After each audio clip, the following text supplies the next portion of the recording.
Alright, so I got an intro video made for the channel and I just want to do a quick little breakdown of it, and just it's going to be a bit of a video just about myself and my interests. So I want to say thank you to Jake from Rattlesnake TV. He ended up reaching out to me, I think about a month ago.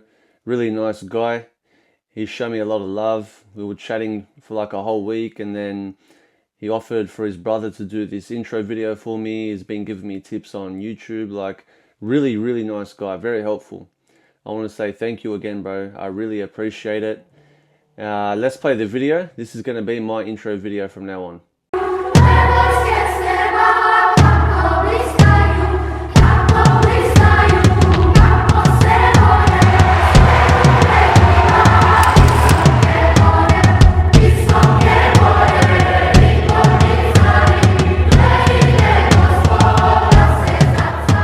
Yeah, let's break it down. Look, I've got three of my favorite athletes in there, and they're all Orthodox Christians. Of course, my Instagram Christ and the Culture covers so much more than just sport, but I wanted a sort of insight into my passion outside of learning theology, reading the Bible, anything to do with Christianity is the human body and sports, the way diet, exercise, stretching, recovery. I love everything about it. So I'm not a physiotherapist, I'm actually an occupational therapist, but I still just love sport and the human body. So for me, watching athletes, watching people like Djokovic play up until their late 30s with incredible movement, mobility, explosiveness, and just maintaining such a high level is amazing. I mean, what more can you say about people like Usyk? You know, look at what he's done. Debatably one of the best heavyweights ever now. And Lomachenko, out of the three, is probably my favorite athlete. I love Lomachenko. So let's go one by one. So first, I want to talk about Novak Djokovic. When I was about 17, I worked at Subway, and I think that was around the time Djokovic was starting to get a bit famous. He probably played in a few Australian Opens, and I started getting a lot of people come up to me, say like, "Hey mate, you look like that Novak bloke, you know, Novak Djokovic." So I started watching him. Man, like he was a great player. He was coming up really hungry, but what I really liked about him was that on a personal, cultural sort of level, we were the same people. You know, like me, my dad, I'm like a copy paste of my dad, and everything I sort of see Djokovic do, I sort of see that in my dad. From the personality, from the jokingness, the kindness, the happy sort of personality, to the intensity, to the determination. So always loved Djokovic. And then, of course, he ends up, you know, starting to get close to Federer and Nadal. And I just loved going through that journey because I was honestly, I might get it wrong, but I think it was the final against Wilfred Songa where he won. I think that was the one he won, maybe his first Australian Open or second. I can't remember off the top of my head. This was back when I was, you know, like 10, 12 years ago. From that moment on, I've been following Novak Djokovic's career. And it's very satisfying for the guy that you follow to keep winning over and over and over again, and to see the Roger Federer and Nadal fans get so salty at him, and see all the shade that the West from Britain, America, Australia throw at him. He, for me, represents something in sport that is, by the casual fans, by people that don't understand what it means to be an athlete, he represents the mental giants out there. Now, there's mental giants in all codes of sports. And from my personal experience in sport, if I'm just to explain it to you guys, I played soccer from when I was about 5 years old up until I was about 16. At 16, I played in the Illawarra Premier League, and I was in the under 21 squad, but I was getting benched every game. I had 2 training sessions a week. I was driving like over 50, almost an hour. 1 hour there, 1 hour back, and then I'd go to the matches again, 1 hour there, 1 hour back, and I'm playing 5 minutes, 3 minutes, 15 minutes. So I quit after 16. I got into going gym and stuff. I've always been active. At about 25 is when I got into boxing. And then boxing is like a whole other game. I loved every aspect of learning a new sport, being humbled by it. And of course, there's a lot to talk about mental strength for boxers. That's undeniable. You're fighting someone. So that was amazing. And only about a couple years ago, I got into tennis, and I played it about 2 days a week for, man, like the last 2 years. So for me, the reason I love tennis and Novak Djokovic, I would say out of the three sports, tennis is my favorite. And please God, if I have a son and he's healthy and everything is according to your will, is granted, I would love for my son to play tennis. I think it's an amazing sport, and unlike soccer, the hard work you put into tennis, the hard work you put into boxing, but tennis out of the three is the most consistent. You will reap the reward. So in soccer, I always felt let down by teammates. You know, people get there late. People sometimes they're out partying. They're not eating well. They don't care about the sport that much, but they might be talented, so they're good. But you feel that you and 10 other people in the field is not really representing your hard work, more or less. You know, I'm not going to get into it, but I never felt like team sports were. I just didn't like them. You're depending on other people. I love the notion of teaching a young child how to play sport from a young age, how to teamwork, how to lose, how to win. Beautiful. It's a good thing, but I just don't like, especially in Australia, we have a horrible sporting system here. No one cares about the grassroots. No one cares about your 5-year-olds, your 10-year-olds. They just want the genetic freaks, the outliers, and they pull them into the team. Like they don't invest into their young athletes. So it's I don't enjoy. I don't think Australia really has much to offer in terms of supporting young players, especially in those sort of team sports.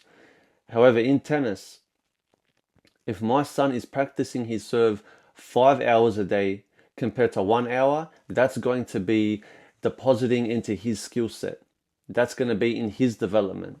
So in tennis, I love that whole aspect of you work hard, you get the result.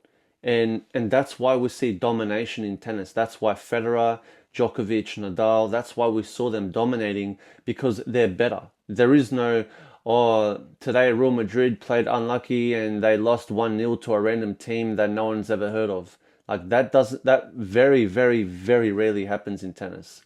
In tennis, if you're the best in the world over 3 sets in Grand Slam tournaments, you go look at I might even put it on the screen. Look at how many competitions are won between Federer, Nadal, and Djokovic in I don't know, 10, 15 years. It's incredible. So that's what I love about it. And out of the three, Djokovic represents the mental giant. He represents the athlete who he's able to dedicate his lifestyle. He's able to dedicate his life into a sport. He will say from now on, for example, when he cut out gluten and other things from his diet, that's when his skill and his ability went to another level. So Djokovic was able to be such a professional in his code and also in those insane points, also in those in match points. When Federer had, I think, 2 match points against Djokovic in a semi-final of US Open, when Federer had 1 championship point against him, I think in the 2019 Wimbledon, Djokovic is able, like, I'm sitting there sweating. I'm so stressed and nervous for this. If Djokovic makes a mistake, Federer wins the whole thing, right? And then he goes up to 21 Grand Slams. Djokovic is still on about 15, like the gap gets bigger. There's so much on this one point, and Djokovic just plays like there is nothing at stake. Like,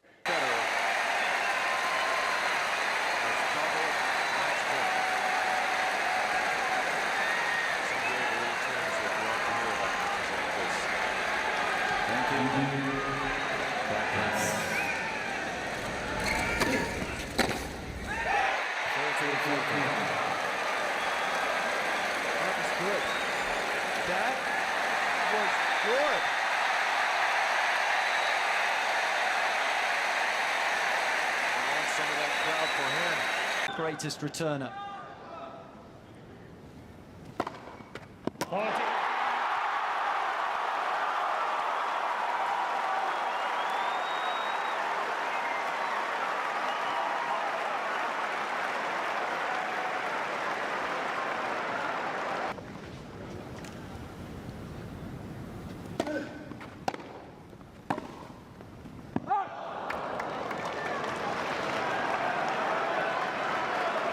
Breathe in, breathe out. 40, 30.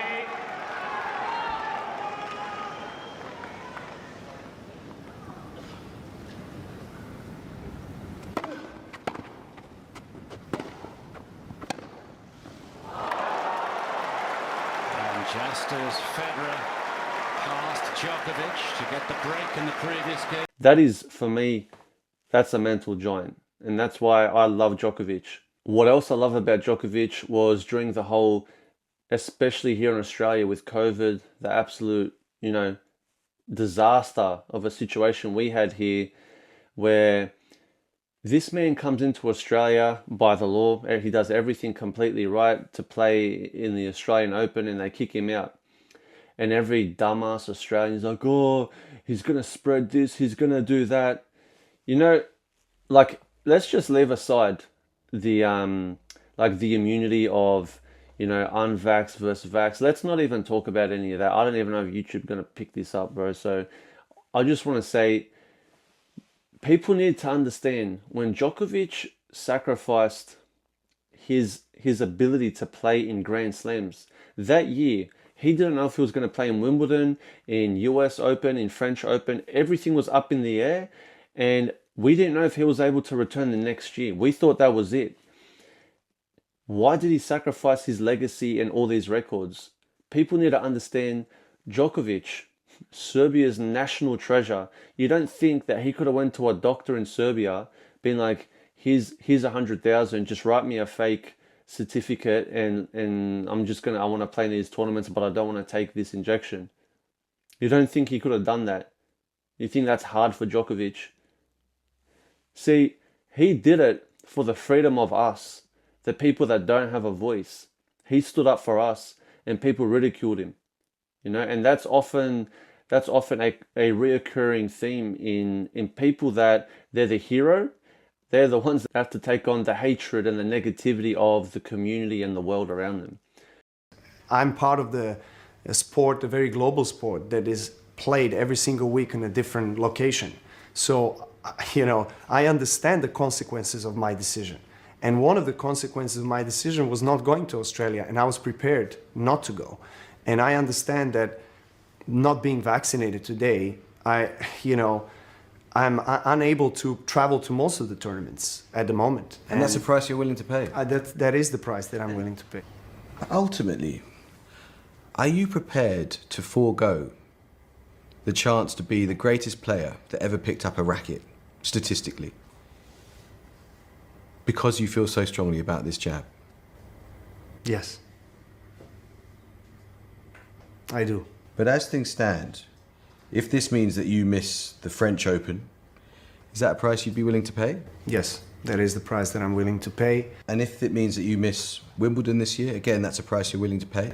Yes. Why, Novak? Why? Because the principles of decision-making on my body are more important than any title or anything else. So yeah, I love him, man. Like the guy's got courage. He's got integrity. He's a mental giant. Same culture, same personality. Honestly, same personality. And what more can I say? Orthodox Christian. I have two necklaces that I wear with me all the time. I mean, one is, the cross connection to the Orthodox Christianity, very important to me. And I love Djokovic. Now, let's get into my next athlete, which is Oleksandr Usyk. You see, when I got into boxing in 2018, me and my brother joined the gym.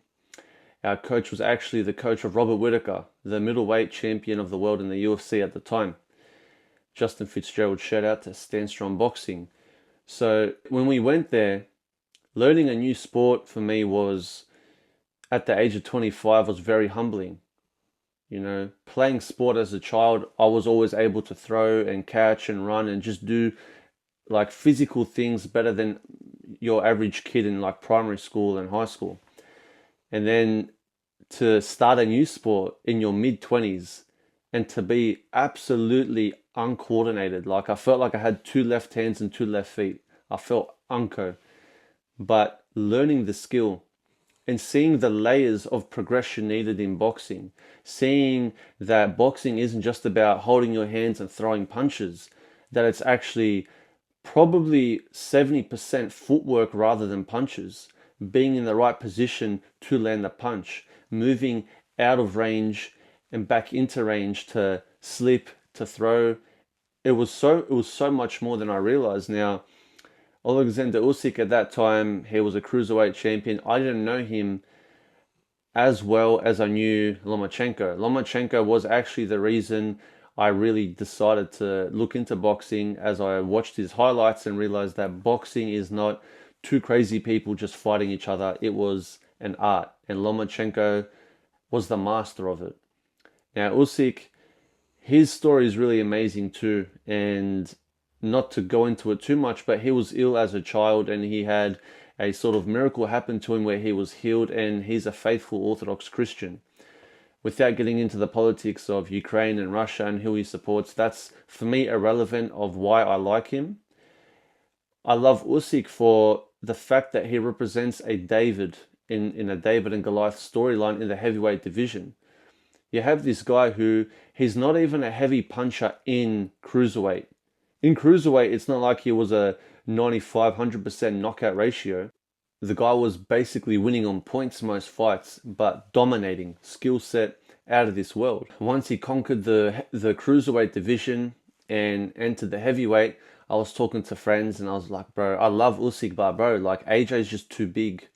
You know, he fought Derek Chisora and another guy, and they just, one of them was a similar height to him, if not the same height, but it was just so much bigger.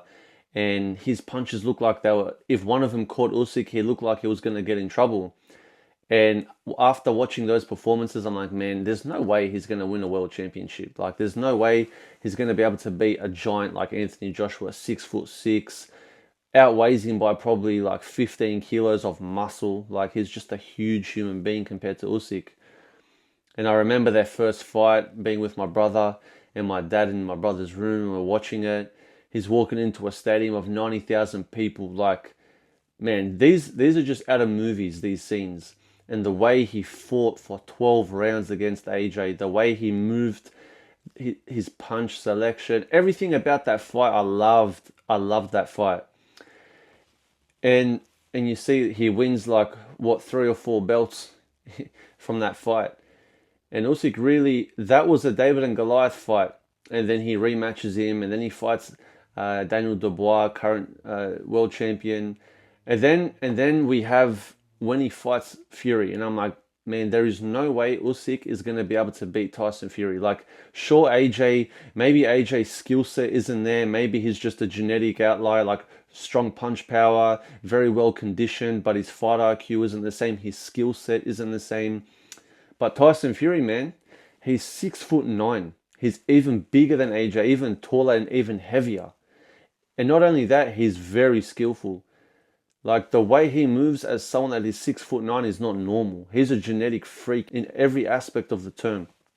So going into that fight, I'm just like, man, there's no way he's going to beat Tyson Fury. And we know he goes on to beat him. More or less TKO'd him in the 9th round, but was saved by the ref. And then they rematch, and you're thinking, man, now Tyson Fury's going to change his tactic up because he's a very cerebral fighter. He's going to come forward. He put on way more weight. I think he outweighed him by about 30 pounds. So you think he's going to lose, and not again. Oleksandr Usyk defeats Tyson Fury. In my opinion, man, just retire. What are you going to do? Fight Daniel Dubois again? Like, don't even fight. Just retire. This guy, for me, is an absolute legend in the sport. He's a faithful Orthodox Christian, and it's a sort of sportsman you want your child to emulate. Let's finish this video by talking about my favorite athlete out of the 3, which is Lomachenko. Like I said, Lomachenko is the reason I actually looked into boxing and got interested in the sport. Lomachenko has got 396 wins with 1 loss on his amateur record. And I know, all right, you're going to say that I'm biased, but I do believe the fight that he lost, he actually won. And whether or not he won or lost, He went on to fight the same guy 2 more times after that defeat, and he beat him both times. So Lomachenko has almost 400 wins, 0 losses in amateur boxing, and he's a 2-time gold medal Olympic champion, which is a feat only achieved by 12 other human beings ever. So now he comes into the pros, and his story is amazing. He wants to fight the world champion in his first fight, and that wasn't allowed. He fights the world champion in his second fight, Salido. And when he fights Salido, he gets about 50 low blows, and the ref didn't call one of them, and he just lost on decision in a 12-round fight. So he ends up on his third fight winning. He becomes the quickest to ever win a world championship in his third fight. He ends up becoming the quickest to become a 3-division world champion in 12 fights, if I'm not mistaken. And in my opinion, Lomachenko, from the weight categories of 126, 130, 135, he could be undisputed in all 3 weight divisions, and I'll tell you why. Lomachenko at 126 was big. He was strong, and he still had everything, all the speed, all the attributes.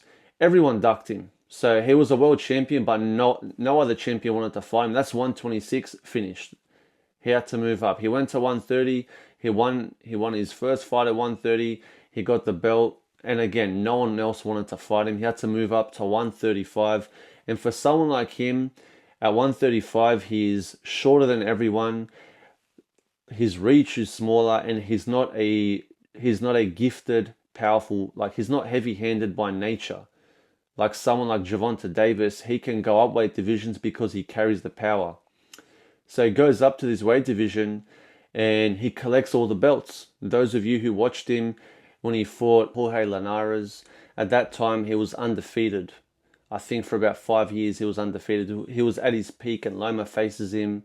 He gets dropped, gets back up, goes on to get a TKO in about the 10th or 11th round. Amazing fight. And then he collects belt after belt after belt. So he's actually the one that gathered the belts at 135. He fights Teofimo with a torn labrum, which is a muscle in the area of the rotator cuff. So he goes in with an injury. His dad begs him not to fight, but he said to his dad, "If you don't let me fight," I think he was gonna get rid of him as a coach, or he did not want to allow his dad to cancel the fight. Anyway, goes into the fight. Whoever watched that fight knows that Lomachenko was very inactive up until about the 6th round. When he turned it up, he was landing 3, 4, 5 punch combinations on Teofimo Lopez, and he ended up losing on decision, the fight that would have made him an undisputed champion.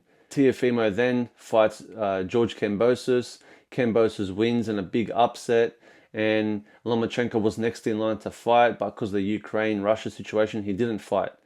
And man, Loma would have beaten George Kambosos in that fight, because he ended up fighting George Kambosos a year or 2 later, and yeah, he beat him. So in my opinion, Lomachenko easily could have been a 3-weight undisputed world champion, which from my understanding, I do not know anyone that's achieved that. Now, outside of this, I always knew Lomachenko was Slavic. He was not a Western fighter. He wasn't a Floyd talking about money, showcasing all of his material possessions. So he was always humble, and I love that. Whether it's Peter Yan, Fyodor Emelianenko, Lomachenko, these guys are just humble men because of where they're from. And it's obviously not something that I knew about him, but Lomachenko goes on to admit, he says, "You may have seen me and think that I'm a humble person, but deep inside I thought I was the king, and I thought I was the best." And only after he lost to Teofimo, the biggest fight of his life, the one where his dream would have been accomplished, he said, after I lost, he goes, "I won the most in life. I had a spiritual transformation." And after that fight is when he started his walk with God for real. Sure, he was a proclaiming Orthodox Christian before that. He's got the tattoo on his chest of the Orthodox cross. But he himself professed that after that fight is when his life changed for the better. That's what made me love him even more. Even more. You know, from that fight, we see his demeanor change. We see Lomachenko wearing a hat with a cross on it, shirts with psalms and prayers. He's got the prayer rope with him. And overall, he's just a completely different person. You look at his social media, he barely follows anyone. He's very to himself, barely promotes his fights. He posts random snippets from Saint movies and something a Metropolitan would say. Everything is just related to Jesus Christ on his Instagram. And I love him. I love Lomachenko. From then on, he was my favorite fighter before that moment. But after that, he just became my favorite athlete. Because I know if I sit down with someone like Lomachenko, it's going to be like talking to one of you that are passionate about our Lord Jesus Christ. We go there, we have dinner. Sure, if I was to meet him and have dinner, for example, of course, I've got questions about his accomplishments in sport, of course, as a fan, as someone that loves sport, of course. But the moment we start talking about faith, about the lives of the saints, these sort of talks will be there until 5 a.m. And that's why Lomachenko is my favorite fighter. He's my favorite fighter and my favorite athlete. And he actually followed my page not long ago. So that was an amazing blessing. I was over the moon when I saw that. Felt very privileged. Yeah, it was just an amazing thing to see my notifications that Lomachenko follows Christ in the Culture. So yeah, guys, I know it was a bit of a longer video, but it's just me chatting off the top of my head, just being myself. I wanted to tell you guys my favorite athletes, why I like them, to tell you a bit about myself, my passion for sport, and what my sort of progression through sport has been like. In the future, I do plan on doing videos to do with sport because God has given me a lot of similarities and a lot of correlations between not distinct sports necessarily, but just between the sporting lifestyle and the spiritual life. So hopefully they're edifying videos for you guys. This is my plan in the future. God bless you. Thank you so much for watching until the end. I hope you guys were edified and you learned something new about me. Please subscribe to the channel, comment, like, and I'll see you guys in the next one. God bless you.